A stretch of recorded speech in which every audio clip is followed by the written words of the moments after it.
Olá pessoal, eu sou o Newton Gomes da CPA Informações Empresariais. Bem, esse espaço aqui é destinado à coluna do Newton e sempre nós pegamos um assunto importante, interessante e atual, né? Bem, para esta edição nós resolvemos falar a respeito das armas, isto é, flexibilização da posse, né? Saiu um ato esses dias aí, foi anunciado pelo novo governo, que era a questão das armas, para flexibilizar a posse. Então, nós vamos dar uma verificada nos aspectos principais, né? Isso daí, ele foi objeto de um ato, né, que regulamentou, publicado no Diário Oficial. Então, nós vamos verificar um resumo geral a respeito disso, né? Comigo aqui a Júlia. Oi, Júlia. Oi pessoal, meu nome é Júlia Gomes. Então, hoje aqui a gente vai falar sobre as armas e a gente vai falar alguns aspectos do decreto que foi publicado hoje no Diário Oficial da União. Vamos lá. Muito bem.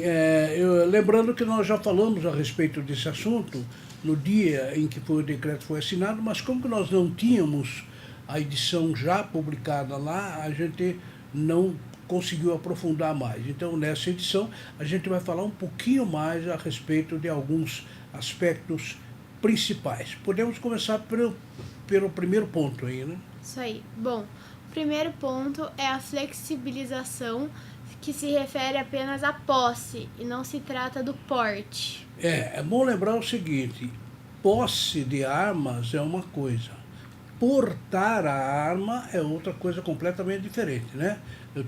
Posso ter um revólver em casa, tudo bem, tá lá em casa, tá quietinho lá, tá.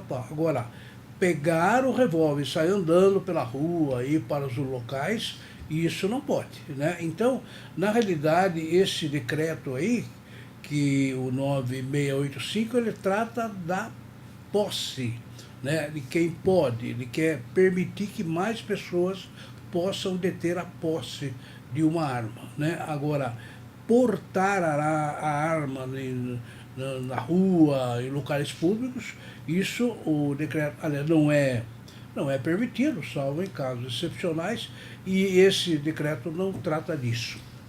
Muito bem, vamos relembrar um pouquinho, antes de começar, quais são as condições que permitem a posse de uma arma. Quem pode deter a posse de uma arma? As condições atuais que permitem a posse são maior de 25 anos, ocupação lícita e residência certa, não ter sido condenado ou responder a inquérito ou processo criminal, comprovar a capacidade técnica e psicológica para o uso do equipamento e declarar a efetiva necessidade da arma. Muito bem, quem pode deter a posse, essas condições que nós vimos aí no número 2, já estava lá no Estatuto do Desarmamento, que é aquela lei 10.826 de 2003. Lá já está relacionando quem que pode deter a posse. Nós fizemos simplesmente um resumo aí para recordar. Muito bem, vamos para as regras novas a respeito da posse, dando uma olhada aí no item número 3.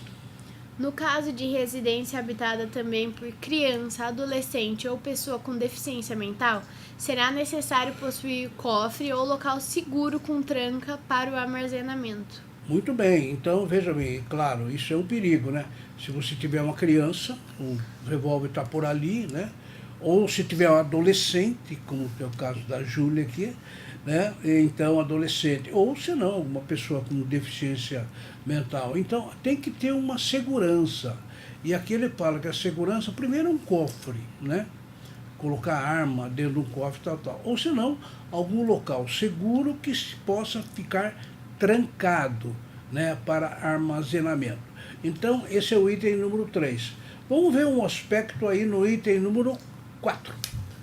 Para a aquisição de armas de fogo de uso permitido, considera-se presente a efetiva necessidade nas seguintes hipóteses: residentes em área rural, residentes em áreas urbanas com elevado índice de violência, titulares ou responsáveis legais de estabelecimentos comerciais ou industriais e colecionadores, atiradores e caçadores, devidamente registrados no comando do Exército. Muito bem, então aqui está, afinal, quem é que pode deter uma arma, ter a posse?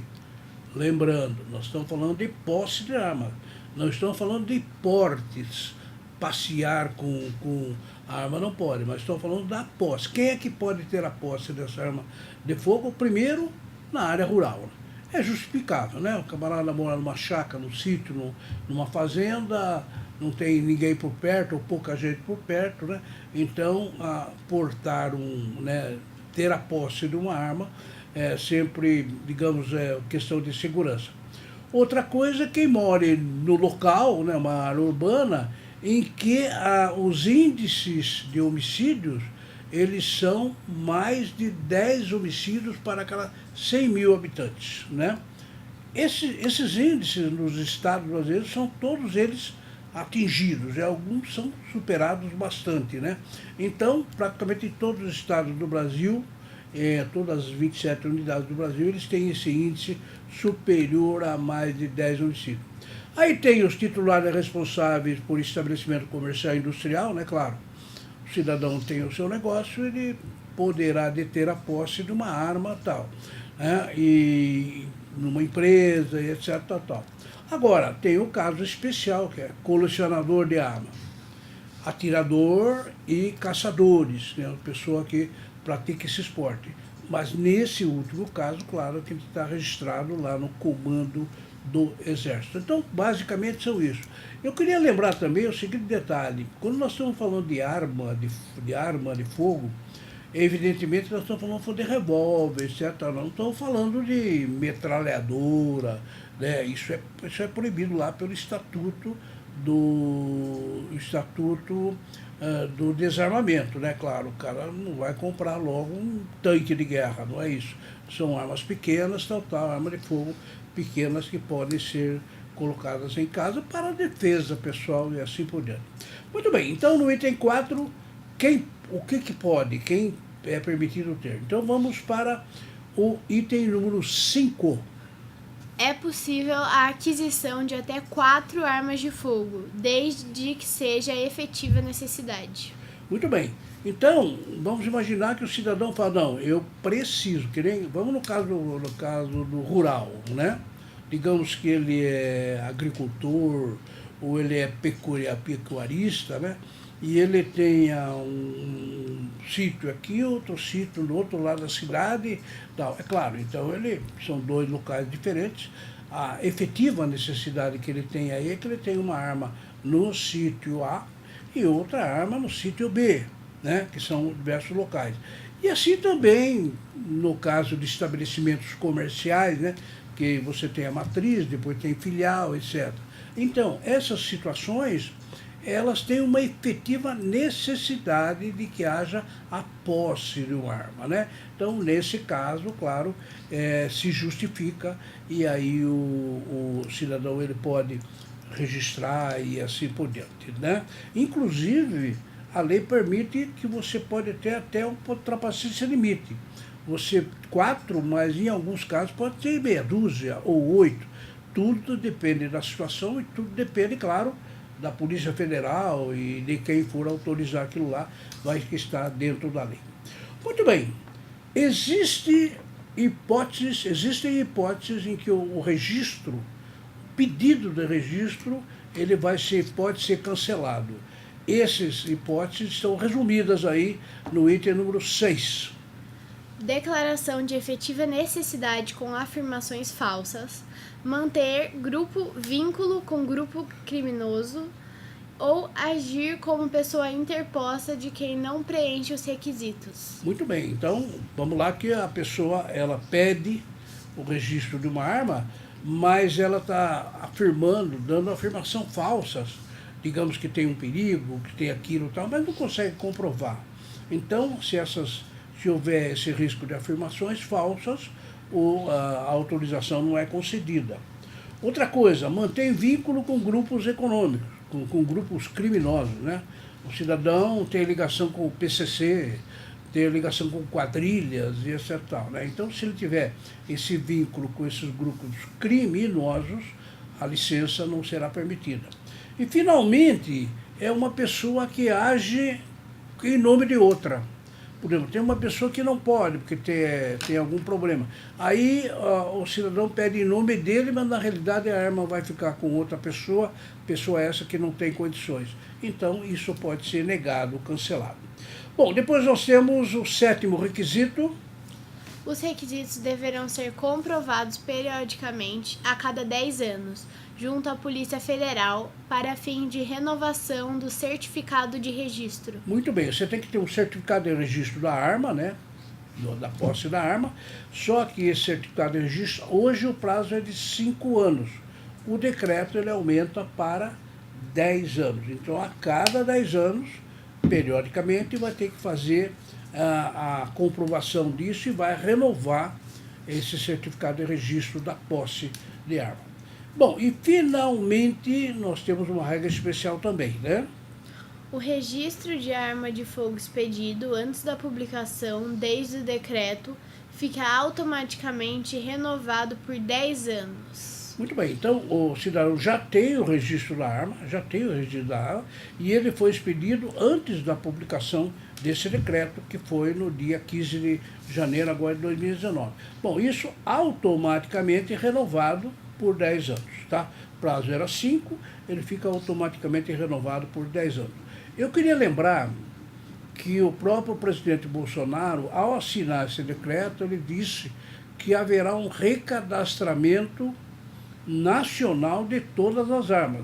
Só parece que há um levantamento de 8 milhões de armas sem registro no país. Então, haverá um recadastramento para todas as armas do país, e esse recadastramento, essa obrigação, ela virá através de uma medida provisória que o presidente vai baixar, e essa medida provisória, segundo as palavras dele, deverá ser editada até o final deste mês de janeiro de 2019. Então vamos ficar atentos, quem tiver arma na situação aí, vai ter que fazer esse recadastramento segundo as normas que forem estabelecidas lá na medida provisória da flexibilização da posse de armas. Muito bem, então é lógico, são as regras gerais, né? A gente está falando muito rapidamente, mas basicamente nós temos qualquer dúvida, o decreto 9685 de agora de 2019, ele está disponível aí, você pode pegar o texto completo e verificar mais coisas. Júlia. Isso aí, pessoal. Bom, finalizando esse vídeo, gostaria de lembrar vocês nosso blog, reformatributária.netcpa.com.br, o nosso site da CPA, netcpa.com.br, as nossas redes sociais, @netcpa, e não se esquece de se inscrever no nosso canal e dar like nesse vídeo se você gostou. Muito obrigada!